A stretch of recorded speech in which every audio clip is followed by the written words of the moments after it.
ابھی میری پیدائش نہ ہوئی تھی اور وہ دودھ پیتا بچہ تھا۔ تب اس کی ماں اس کو ساتھ لائی اور ہمارے گھر کپڑے کے جھولے میں لٹا دیتی۔ ہمارا گھر پلا بڑا تھا۔ والدہ اس سے پیار کرتی تھی اور اپنے بچوں کے جیسا جانتی تھی۔ رت جگہ والی شب جب ہم دونوں نے بھیا کے کمرے میں رات بتائی تو اس شب پہلی بار کم عمری کے باوجود میں محبت کے جذبے سے آشنا ہوئی اور اس نے مجھ سے وہ باتیں کہی جو زندگی میں یادگار بن جاتی ہیں۔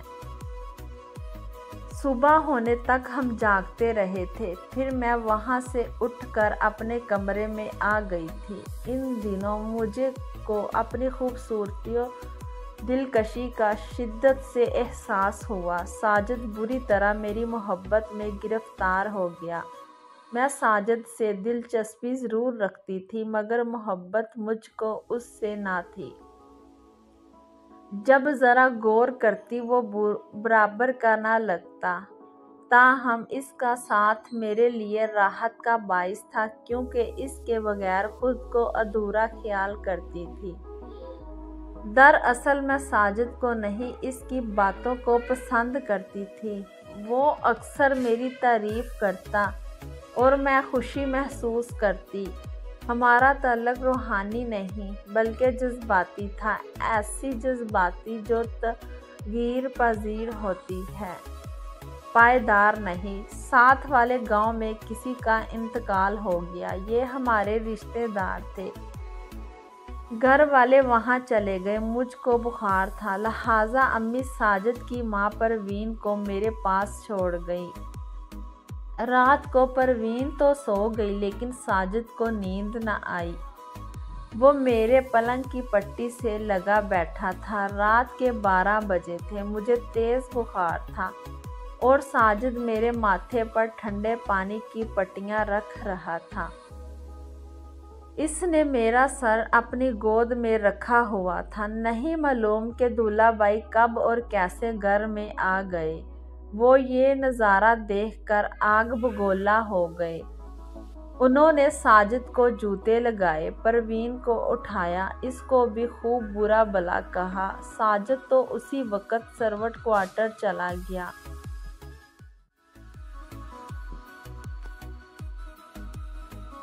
صبح نہ جانے کیا آپا کے شوہر نے پروین سے کہا کہ اس نے ساجد کو اس کے چچا کے گاؤں بھجوا دیا۔ حیرت کی بات یہ کہ اس واقعے کا ذکر نہ تو پروین نے امی جان سے کیا اور نہ ہی دولہا بھائی نے، مگر پروین کو یہ دھمکی ضرور دی کہ اگر اب میں نے تمہارے لڑکے کو ادھر دیکھ لیا تو اس کی گردن کٹوا دوں گا۔ اپنی غفلت کے سبب وہ بیچاری تو ایک گرا بوجھ تلے دبی سسکتی رہی، لیکن اس نے امی کے سامنے زبان نہ کھولی۔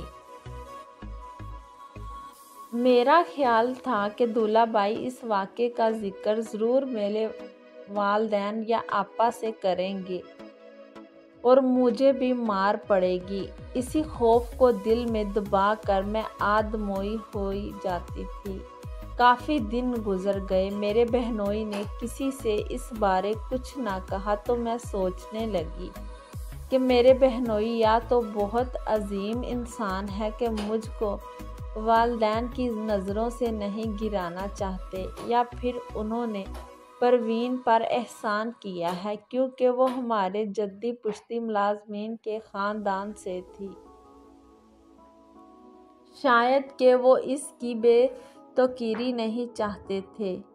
میرا خیال غلط نکلا۔ انہیں نہ تو پروین سے ہمدردی تھی اور نہ مجھ سے، بلکہ انہوں نے مجھ کو میرے اس نہ کردہ جرم کی سزا خود دینے کی ٹھان لی تھی، ایسی سزا کہ اس کے بدلے اگر مجھے موت اپنی آغوش میں لے لیتی تو اچھا تھا۔ ماتھے پر ٹھنڈے پانی کی پٹیاں ہی رکھتے دیکھا تھا آپ نے، ایسی ویسی کوئی دوسری حرکت تو ہم سے سرزد نہ ہوئی تھی کہ آپ ہم کو گنہگار ٹھہرائیں، مگر ان کی آگے میری زبان گنگ ہو جاتی۔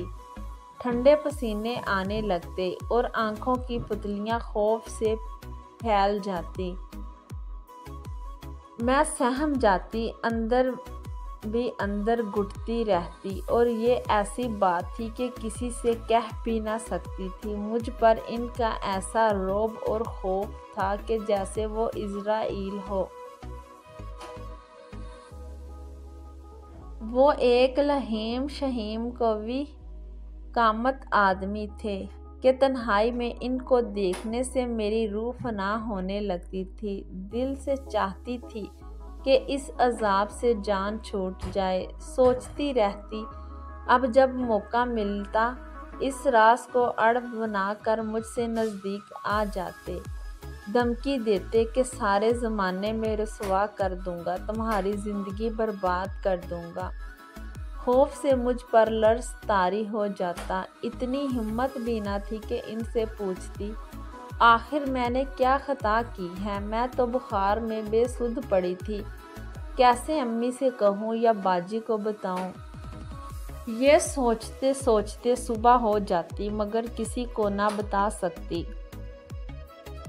اس وقت کم سنی کے سبب خوف زیادہ تھا اور کم عقل حوصلہ ہوتا اور نااخلاقی جرأت تھی مجھ میں۔ پھر میں نے حالات سے سمجھوتا کر لیا اور ہتھیار ڈال دیے تاکہ وہ مجھ کو خوف زدہ کرنا بند کر دے۔ وہ جو کہتے مان لیتی، یعنی وہ جس قدر بھی ستاتے میں آنسو پوچھ کر سہ لیتی۔ مصیبت تو یہ تھی کہ وہ ہمارے ہم دیوار تھے، آپا کا گھر ہمارے برابر تھا، لہٰذا ان کا ہمارے گھر آنا جانا لگا ہی رہتا تھا۔ آپا اپنے ننھے منوں کی پیدائش پر ہر دفعہ مجھے زبردستی باہ سے پکڑ کر اپنے گھر لے جاتی، اور وہاں جب موقع ملتا تنہائی میں ان کے شوہر میری باہیں پکڑ لیتے، تب دل سے یہی بد دعا نکلتی، یا اللہ میرے بہنوئی کو موت آ جائے یا میں ہی مر جاؤں تاکہ اس عذاب سے تو نجات ملے۔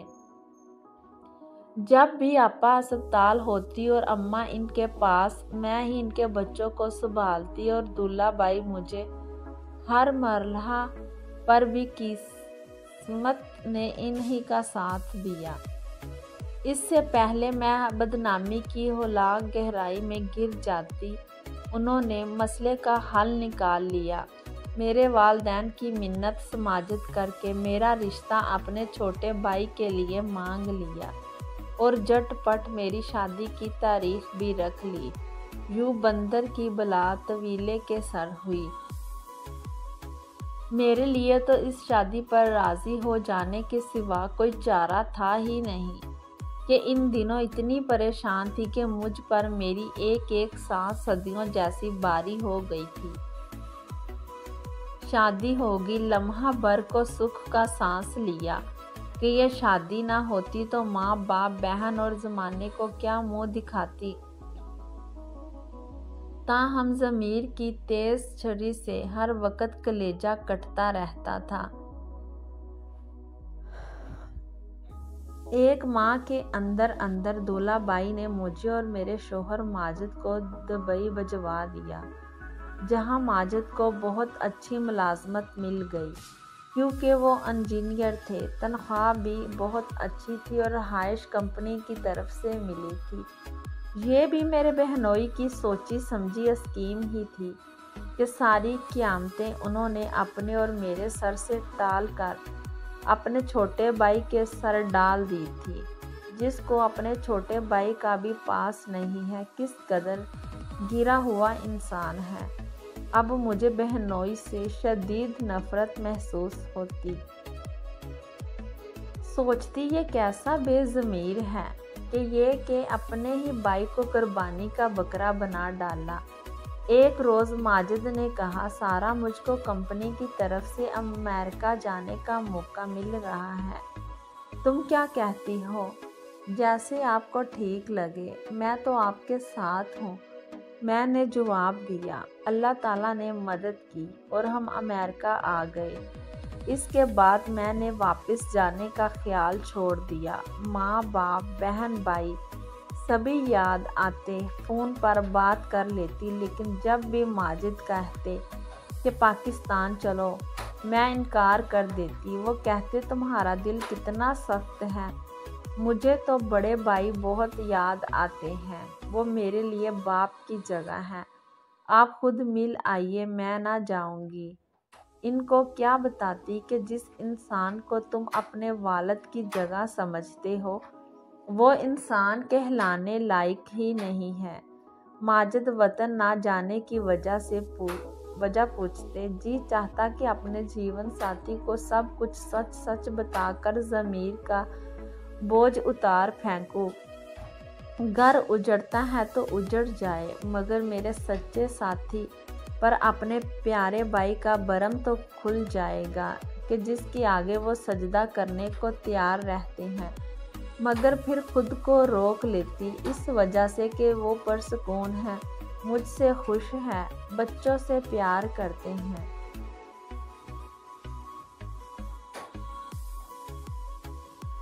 میرا گھر میری نہ سہی، ان کی تو جنت ہے، کیوں اس جنت کو اپنے ہاتھوں سے تہس نہس کر ڈالوں؟ اپنے بے قصور شوہر کو کس بات کی سزا دوں کہ عمر بھر کے لیے ان کا چین اور سکون لٹ جائے، ان کا دل ویران نہ ہو جائے۔ وہ اتنے مثالی شوہر ہیں کہ ایسا اچھا انسان چراغ لے کر ڈھونڈو تو نہ ملے۔ ان کو مجھ سے بہت پیار ہے، مجھ کو دیکھ دیکھ کر جیتے ہیں۔